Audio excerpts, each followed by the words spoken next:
Welcome to another edition of SKNIS Week in Review, a program that highlights the top stories of the work of the government of St. Kitts and Nevis for the past week. A look at some of the highlights for October 26th to November 1st, 2018. Government's Good Governance agenda continues with PM's Open Forum. Citizens encouraged to pursue careers in high-demand medical specialties, and oaths administered to members of the Integrity Commission. I am your presenter, Sherima Matthew.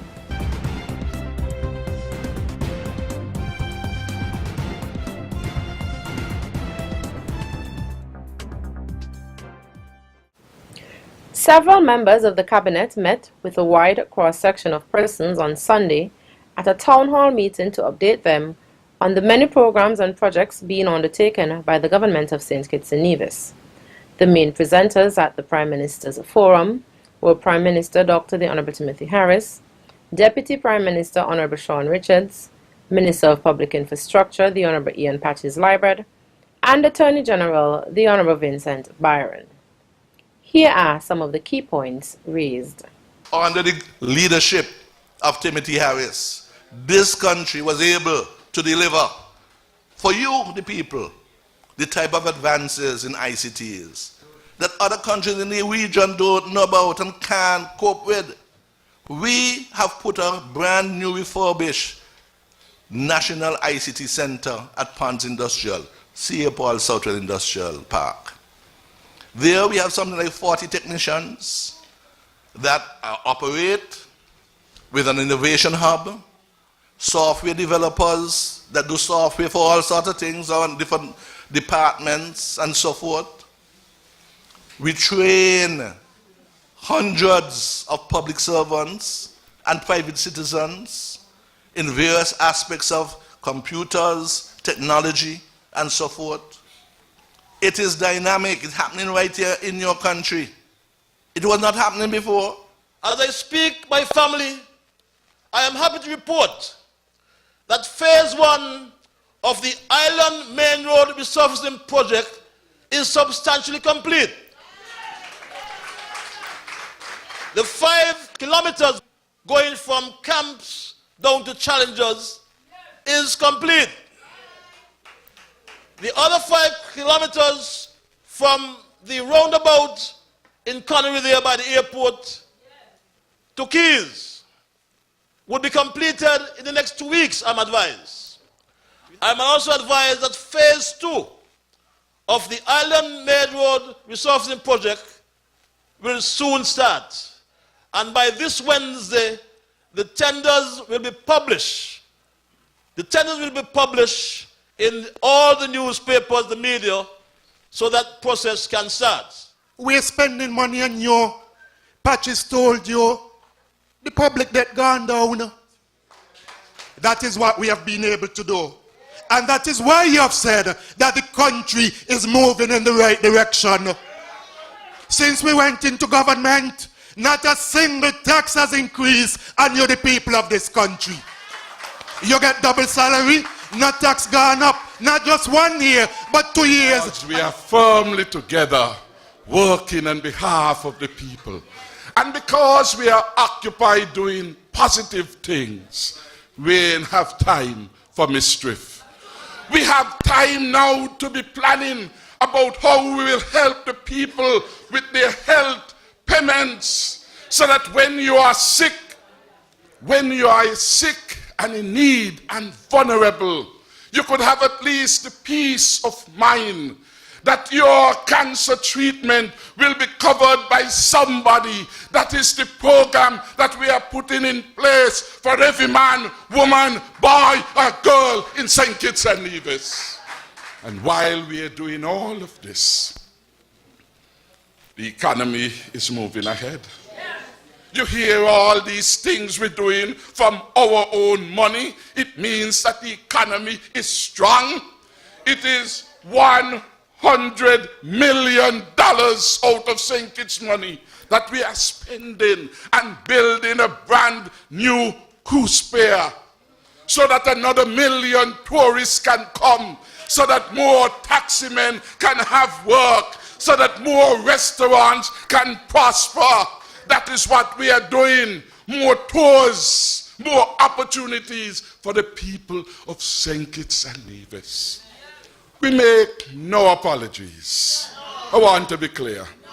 No apologies for the RSS. No apologies for making law and order a priority. No apologies to saying to the criminals, whenever law and order clashes with lawlessness, law and order must be left standing.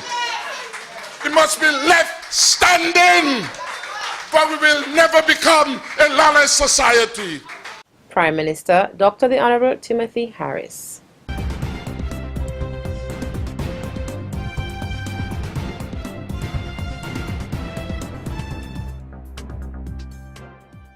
Responding to a question at the Prime Minister's Forum held on October 28th, Minister of State with responsibility for health, the Honorable Wendy Phipps, assured the public that the government is working diligently to further address the severe human resource shortage at the Joseph Nathaniel France General Hospital. At the moment, JNF is trying to recruit an additional 3 or 4 lab techs because we have one person who has been suspended because of insubordination. Another one has resigned and returned to Trinidad, and we are now in negotiation with the government of Cuba in terms of getting 2 highly trained lab techs here by the end of November. What we need is to have more of our local people go off to train in these areas so that we do not find ourselves in a position of dependency on foreign nationals to come and assist us. A statement issued by the local Ministry of Health in November 2016 noted that the government of St. Kitts and Nevis has had a long-held practice of recruiting foreign medical personnel due to shortages on the ground. The statement said that the recruitment of nurses from countries like the Philippines and Cuba is not a new practice, with nurses being recruited dating back to 2011. It also said that the nurses who have been recruited to work in the Federation provide specialist skill sets currently lacking among the local population.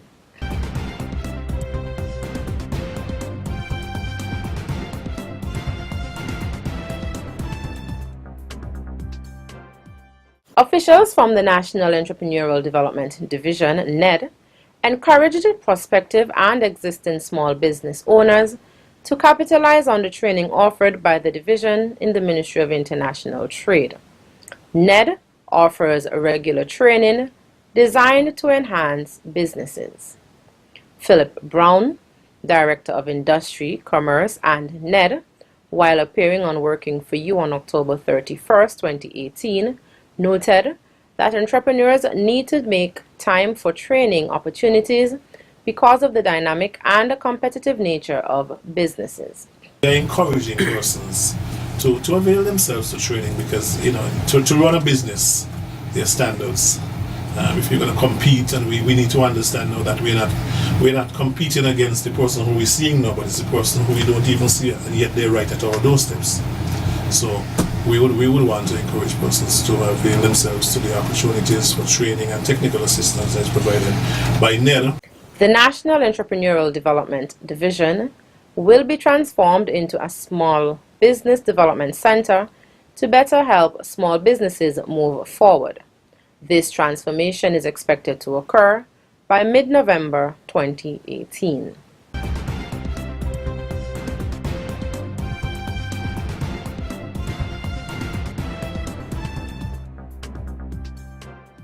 Scores of older persons in St. Kitts gathered at the Royal St. Kitts Hotel for a special luncheon in their honor as part of the month-long activities for the Month of Older Persons, which ran from October 1st to 31st.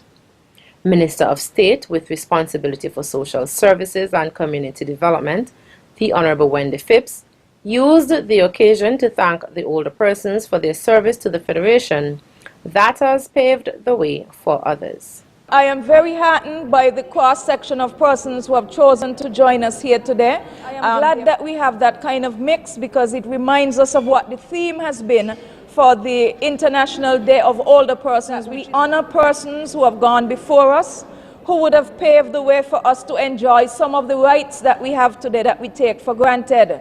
The right to an education, the right to a decent standard of living, to get decent employment, the right to vote. The month of older persons was celebrated under the theme, Celebrating Older Human Rights Champions.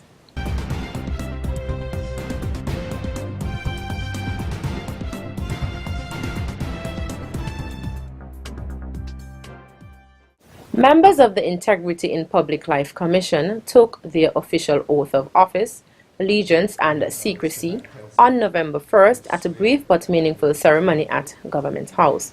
Governor General, His Excellency Sir S. W. Tapley Seaton, wished the Commission every success in carrying out their duties at the highest standard, as they have now satisfied the preliminary requirements in order to officially operate. I'd like to welcome everybody, the members of the Integrity Commission and the Registrar, to Government House as we take another step towards operationalizing, in the formal sense, the Integrity Commission.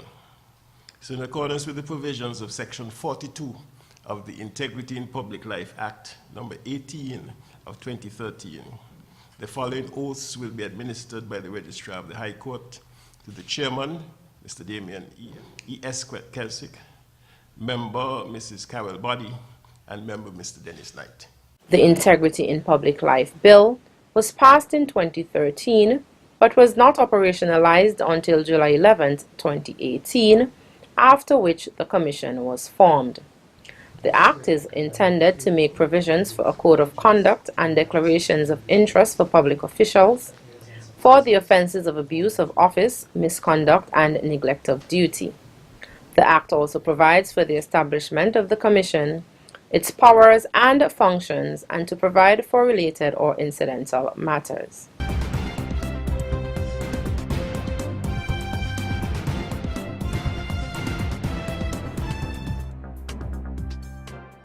Thanks for viewing another episode of SKNIS Week in Review. I am Sherima Matthew.